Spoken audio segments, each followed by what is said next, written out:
Sir और ma'am सारी बात कह रही हैं, मेरे हिस्से में कुछ बचा ही नहीं है कि कहूँ, लेकिन इतनी बात जरूर कह सकता हूँ कि जो ये क्रिस्ट फाउंडेशन जो कोशिश करती है वो काफी सराहनीय रहता है।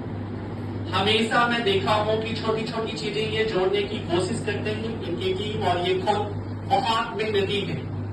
ये जो आप देख रहे हैं गौरैया दिवस जो मनाया जाता है वो 20 मार्च मनाया जाता है, और जिसका आपको लेखन या चित्रकला, पेंटिंग या जो भी आपको दिया गया था प्रतियोगिता में शामिल होने के लिए अवसर, वो आपको 23 मार्च को दिया गया था, जिसका रिजल्ट आज सर और मैम आप लोगों को देंगे। मैं ज्यादा कुछ कहूंगा नहीं, सारी चीजें सर और मैम बोल चुके हैं, लेकिन एक बात जरूर कहूंगा, अगर आप जीवन में आगे बढ़ना चाहते हैं तो नेचर से जुड़ना शुरू करें। प्रकृति सबसे ज्यादा पावरफुल होती है। आज ईश्वर की कृपा से भगवान श्री राम की कह सकते हैं जयंती है, रामनवमी है, या आप जो भी चीज कहना चाहते हैं संबोधन के तौर पे कह सकते हैं। अगर भगवान श्री राम के जीवन को भी देखें तो वो प्रकृति से ही जुड़ा हुआ था।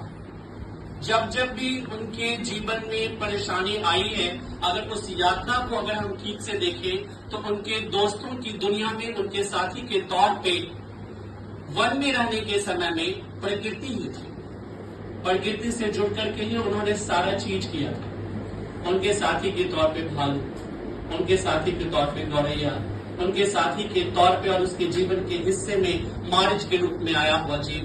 हर चीज आप देखें, हनुमान जी के तौर पे अगर आप बंदर के हैं, नलनील के तौर पे आप बंदर के हैं, ये भी प्रकृति का ही हिस्सा रहा है।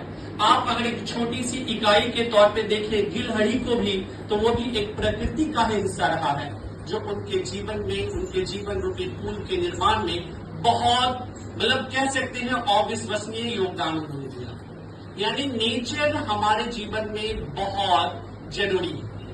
तो जो भी सर और मैम का प्रयास है काफी कह सकते हैं कि अविश्वसनीय और सराहनीय रहा है। इसके लिए मैं सर और मैम और इनकी पूरी टीम को एक बार थैंक यू कहता हूं अगेन, और तालियों के लिए।